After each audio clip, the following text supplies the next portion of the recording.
Price Lord every one. இன்றைக்கு நம்ம today's டாக்ஸாலஜியில் என்ன பார்க்க போகிறோம் அப்படின்னா, let us give all the glory to the lord of hosts alone. ஆமென்.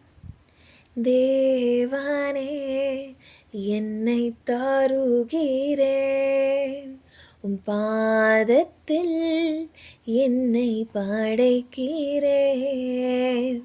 யாவையும் நீர் தந்ததால் உம்மிடம் திரும்பத் தருகிறேன்.